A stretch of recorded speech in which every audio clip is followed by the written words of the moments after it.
What's up, y'all? It's Zach with Living Corporate. Now, look, every now and then we try to mix it up for y'all. So, look, dependency and consistency is really important. But even within those lanes of consistency, you got to have a little bit of variety. You know what I mean? You don't come home and just eat the same thing every day. Or even if you do, you got a meal prep thing. Maybe sometimes you put a little red sauce. Maybe sometimes you put a little green sauce. You got to just, mix it up from time to time. Maybe sometimes you grill it. Maybe sometimes you saute. Maybe sometimes you rotisserie. You got to just, am I hungry? Yes, I'm hungry, y'all. My bad. Listen. Check it out. We have another entry for y'all from our See It to Be It series. Amy C. Waninger, CEO of Lead at Any Level, as well as the author of Network Beyond Bias. She's actually been a member of the team for a while now. So shout out to you, Amy. Yes, thank you very much for all of your work here. And part of her work has been in driving this series called See It to Be It. And the purpose of the series is to actually highlight Black and brown professionals in these very prestigious roles, like within industries that maybe we, and when I say we, I mean Black and brown folks, I see y'all, that we may not always even know exist or envision ourselves in, hence the name of the series, right? So check this out. We're going to go ahead and transition from here. The next thing you're going to hear is an interview with Amy C. Waninger and a super dope professional. I know y'all going to love it. Catch y'all next time. Peace. Rosie Zilinskas, thank you so much for joining me today. How are you? I am doing well, Amy. How are you? Great. It is so good to have you on the show today. And I was wondering, could you tell our listeners a little bit about what it is that you do? Yes. So first of all, thank you very much for having me on the podcast. I really appreciate it. It's very exciting. So what it is that I do, I am by trade an insurance underwriter. So I work with AIG, which is a property and casualty insurance company, and an underwriter actually makes a decision whether we're going to sell coverage to an insured. So that's kind of like the basis of what an underwriter does. Not a lot of people really know what an underwriter is because we're behind the scenes. So when you go to your insurance broker, the broker says, what kind of insurance do you need? The insured says, well, I need auto or homeowners insurance. And they know that they're applying for something and they have the broker to have the conversation with. But behind the scenes, the broker sends the application to the insurance company, the underwriter reviews the application, and then we analyze everything and we say, yes, we're going to take a chance and we're going to sell you insurance. So people don't really know that from an underwriting perspective, we do that behind the scenes. Now, my role right now is a home office role, so it's a little bit more countrywide, but by trade, that's what an underwriter does. So people can think of an underwriter in insurance kind of like a loan officer at a bank. Is that correct? Yes. So exactly. You're not selling a policy, you're deciding whether someone is a good risk for your company for that type of policy. Correct. And okay. some people may say that we're a little bit of inside sales because we do have conversations with brokers, we vet the risks, and then we, kind of figure out how we can customize our product to sell that coverage to the insured. Okay, excellent. And I know some underwriters specialize in a particular line of business. Some underwriters do only, let's say, fire risk for manufacturing facilities, for example, something very specific. Do you underwrite a lot of different lines of business, or are you specific to one type of risk or one type of industry? Well, we're actually a niche company as far as high net worth property and casualty. So it actually ends up being your standard home collections, excess liability, auto, of course. But because we're in the high net worth echelon, we're a niche product. Okay, excellent. So someday I aspire to have you underwriting my policy is what I'm hearing. Me too, mine too. Perfect. So this is not, as you said, this is not like a high profile position that, you read about on the news a lot, or you see, celebrity bake-offs to try to get your job. So how did you learn that this job existed, and how did you land in this role? So the way I learned about this job is through school. When I was at the University of Illinois in Urbana-Champaign, we actually had an entire department for actuaries. I actually went to school to become an actuary. I decided that I did not want to be an actuary when I graduated from school because I didn't want to study for all the tests and go down that path. It just wasn't for me. So through the university, Prudential Property and Casualty came and did some interviews, and that's how I learned about the underwriting position, and it was a perfect fit for me. So I started in the underwriting position straight out of college. So that was kind of the genesis of, the start of my career.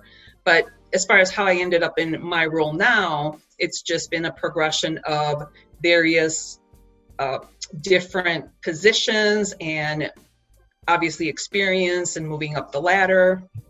And then just, the bigger thing is being proactive, being proactive about what it is that you want, what it is that, as far as the career, really trying to figure out where you want to go. So there's been a lot of that for me. Every 3 or 4 years, I feel like, okay, what's next? And then that's kind of when I start looking for the next position. Thank you for that. I want to go back to, you said, I looked at this and I thought, this is the perfect position for me. What is it about the role, but also about your strengths or your particular characteristics that made underwriting a good match for you? So an underwriter has to be very analytical. We have to make a lot of decisions. We make decisions all day long. So you're always analyzing the risk, looking at a bunch of different tools that you have to figure out if this is something that you want to approve or decline. So it was a good fit for me because I was able to work with brokers. I was able to work with the team, and that's a little bit different from an actuary because the actuary is literally behind the scenes. They're creating all the rates. They're doing, crunching numbers all day long. And to me, this was a good mix because although it's very analytical, you still have a lot of interaction with the brokers and you're making decisions and you're impacting people's lives. So to me, it was just a better fit than, number crunching all day long. Thank you for explaining that, because I think, outside of the insurance industry, a lot of folks see actuaries and underwriters as sort of the same thing, don't really understand the difference. But I think it's difficult when you are, when you're young, you're in college or you're early in your career and people are throwing around these terms and you don't really understand, like, these are the things about me that I want to use, right? Like you said, I want to be analytical, exactly. But I don't want to be locked in a closet. Right? Exactly. And so I think it's important to draw those things out and say, okay, if you're analytical, but you can stand to talk to people all day, this is a great fit because It's sort of the bridge between the salespeople side, right? That's all sales and all people, and the actuarial side that's all analytical and not at all people. So, absolutely. That's accurate. Okay, excellent. So now that you've been in the industry for a little while, what has surprised you the most about it? So I guess what surprised me the most is that the majority of the time when people ask me, hey, Rosie, what do you do? And I say, well, I'm an insurance underwriter. And they're like, what's an underwriter? So, as I continued on my career, that kind of still surprises me today because I think the underwriting field is much more common than it was when I started way back when, 27 years ago. But I think that's the biggest thing that surprises me. And even like today, when my children who are 18 and 21, when they're asked, what does your mom do? They're like, I don't know, something in insurance. It's like after all these years. So in my family, the same thing. It's like, so that's what surprises me, that, people still really don't know what an underwriter does. Yep. I would agree with that. And I've seen that myself. And that's frustrating, right? Because you think, wow, I'm out here saving the world, like literally protecting people from loss of life and property, and nobody even knows who I am or what I do. Exactly. So let me ask you this, because I know when I approached you about doing this interview, you said, and I hope I'm quoting you accurately, you said, I'm 100% Mexican and I'm an underwriter and there aren't that many of us. Am I getting Correct. It about right?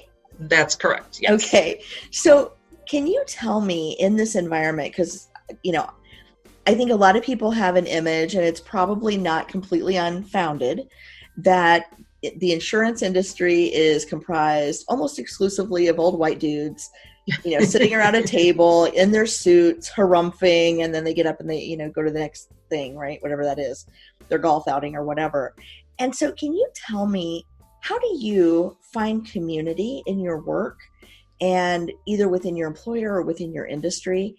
Because I would imagine it's pretty lonely being an only. It's interesting because one of the things that I get all the time is because I'm light complected. The biggest thing that I get when I say I'm 100% Mexican is like, oh, really? You don't look Mexican. I'm like, well, yeah, I know. But so to me, community is just being with my coworkers. I'm very fortunate in the fact that the majority of my coworkers are, we're all kind of spread all over, the country. But the majority of the people that I work with, we don't even think about it as ethnicity. We just are coworkers, and we all work really hard, and we want to do our jobs, and we want to do the best that we can. So to be honest with you, I just find community with the people around me. I don't even necessarily think that I'm, the only Hispanic person in my department. And, there's a few other Hispanics around, the country, but in my company, there's very few Hispanic women specifically. So I just try to find community with the people around me. That's pretty much what I do. That is great. And so somebody's not in the industry today, because the audience for the show is younger professionals or aspiring professionals. If someone's not in the insurance industry, or they've never really considered this as an opportunity, maybe because they dismissed it out of, a misunderstanding of what the role is, or they just didn't know about it, what would you tell them about how to get more information, how to get started learning if this underwriting role would be a good fit for them? I would say start researching, just as always, the internet is the first place to start. Start looking at insurance companies. And like you've mentioned earlier, there's all kinds of insurance companies. So I've been in property and casualty my entire career, but there's life insurance. Like you said, there's mortgage underwriting. There's the commercial world has so many different specialty products, like boiler warranty, whatever the situation is. There's just so many different types of risks. I think what you really want to look at is, what are your skills? What are you good at? Because that's kind of where you have to start with to kind of figure out where you're going to go. So if you like to analyze things and you like to investigate things a little bit, then underwriting may be the right role for you. But there's also marketing roles that if you like to really be on and interact with people continually, then a marketing role is going to be for you. If you're a number cruncher, then that's going to be an actuarial role, or even a product manager. A product manager position is another bridge between underwriting and the actuarial team. The actuarial team, they do literally they set the rates, they research, whereas the product manager, they create the product along with the actuary, and then they help the underwriting team execute it. So there's just so many different positions within the insurance field. And again, it's just, what are your skills? What are your strengths? What are you looking to do? But it's a great job. Being in the insurance world is a great job. We do a lot of really good things. We obviously help people. And to us, it's just, we work really hard, and we want to do a good job, and we want to serve our clients. And so can you tell me a little bit about what you see in the talent space for your industry? I have heard from a number of different sources that the industry is facing a talent crisis, that there are a lot of folks who are close to retirement age, and not a lot of new folks coming in to the industry, largely because they don't know about it. But what do you see in future trends? What jobs do you see available? What skills do you think are needed? See, I don't actually see that. Yes, we do have people retiring, but we do have a lot of new talent coming in. So the company that I work for, AIG specifically, we do a great job in seeking out new talent. So I personally onboard anywhere between 6 and 12 new hires every August. And these are college graduates that we are now onboarding as full-time employees. So these are young talent. They're coming in, they're eager to learn, they want to be there. And the training program that we have is phenomenal because it's between 6 and 12 months, depending on, the position that you're applying for. But I would dispute that a little bit because it might depend on the company. Again, we do a great job at and when I say 6 to 12 new hires, that's just for my niche of AIG. Typically, we have between 200 and 300 worldwide that we employ. And these are graduates that are coming out or they have been in the industry for maybe 1 to 2 years. So I think, again, it's just getting the message out there that the insurance industry does have a lot of opportunity. And specifically with the high net worth niche, there is so much talent in our organization, and even in like other companies that do the same thing. We have a tremendous amount of talent in our organization. You mentioned that you do a lot of college recruiting and a lot of new college hires. Fewer colleges have risk management and insurance majors than did 30, 40 years ago. What kinds of majors are you looking for? Or do you even know when they go out to do college recruiting? Yeah, no, pretty much. I think for an underwriting position, a business major would be perfectly fine. So any kind of even degree, because we've had people that have had, psychology degrees, teaching degrees, and they just, insurance is one of those things that we say, people fall into insurance. It's kind of, oh, my mom knew this, or my dad worked in there, my uncle, whatever. So very few people find insurance on their own. So it's kind of by word of mouth. But for underwriting, there isn't like one type of underwriting degree that they need or anything like that, as long as they have a bachelor's in something and they have some kind of analytical skills and, they have the people skills, being able to talk to people, that kind of thing, communication skills. Now, for something like an actuary, then yeah, you would have to have an actuarial degree. So it just depends. But for the most part, just a bachelor's is something that is adequate enough to get started in the industry. Okay. And so, it's interesting to me because there are so many transferable skills from industry to industry. And what I'm hearing from you is the particular major isn't nearly as important as the right mix of skills and interests.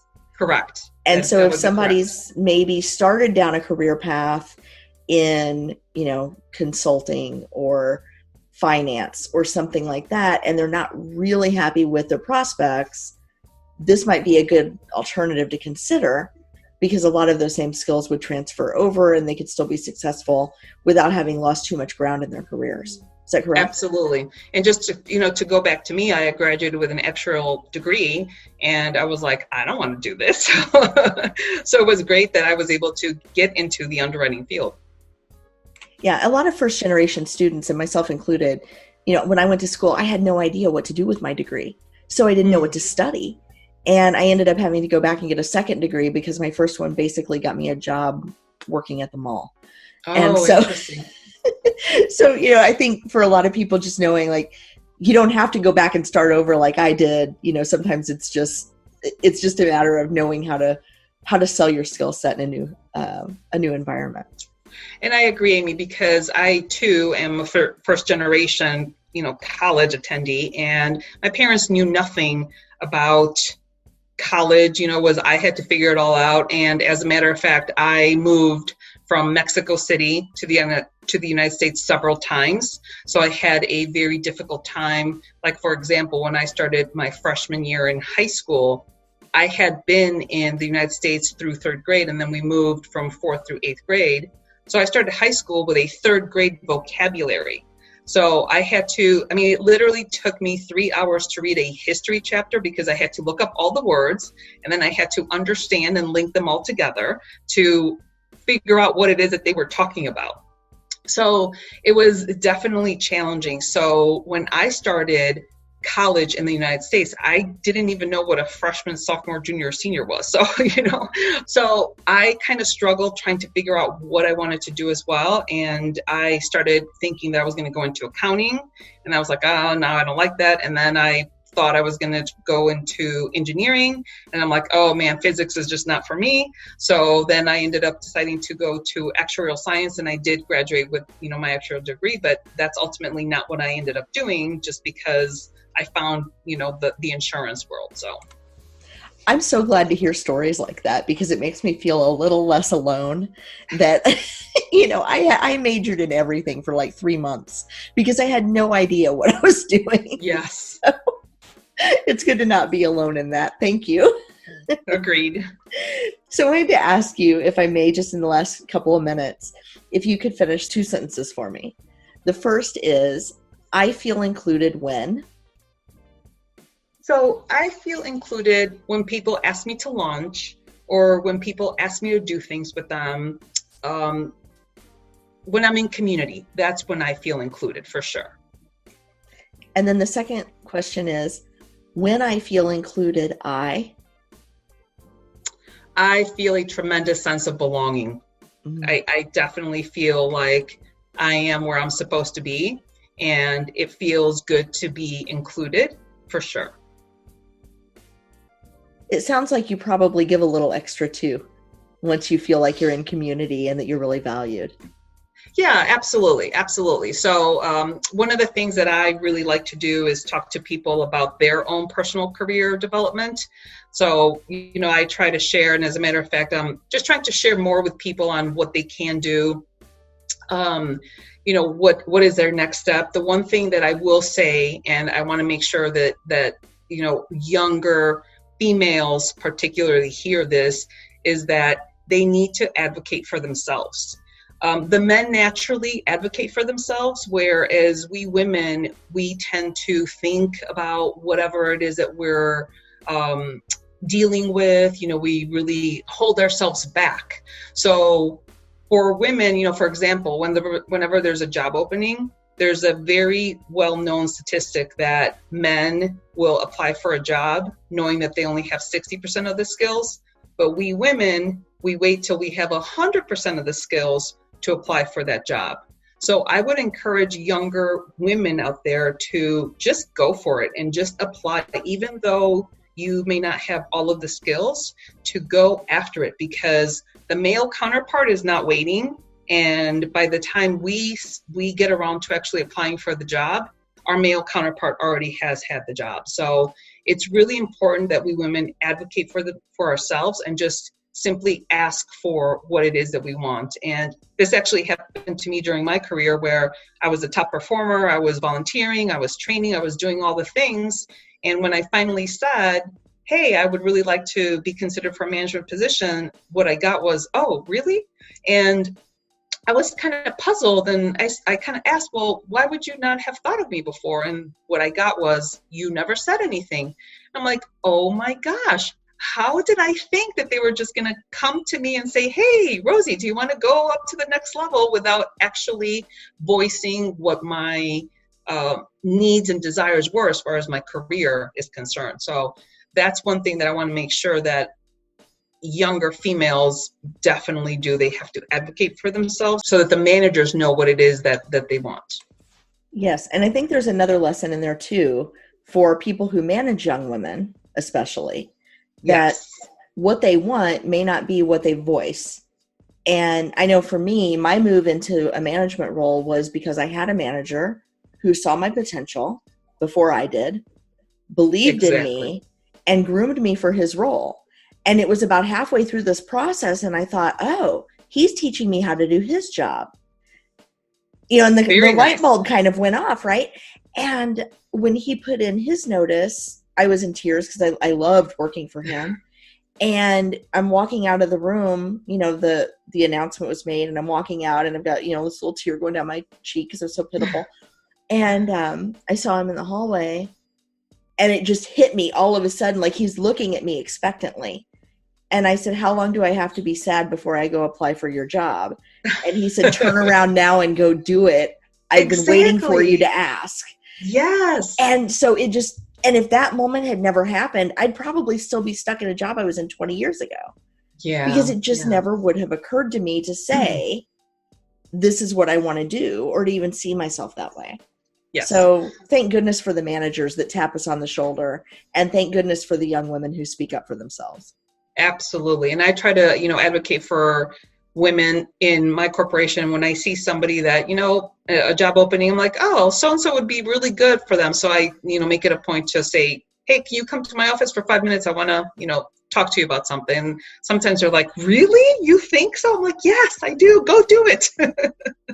I love that. Yeah. All right. Well, Rosie, thank you so much for being a guest on See It to Be It today. I really appreciate your perspective and your experience, and I look forward to seeing more great things from your career. Thank you so much, Amy. I really appreciate your time as well.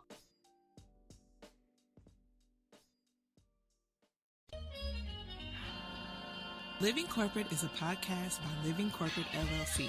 Our logo was designed by David Dawkins. Our theme music was produced by Ken Brown. Additional music production by Antoine Franklin for Musical Elevation. Post-production is handled by Jeremy Jackson. Got a topic suggestion? Email us at livingcorporatepodcast@gmail.com. You can find us online on Twitter, Facebook, Instagram, and living-corporate.com. Thanks for listening. Stay tuned.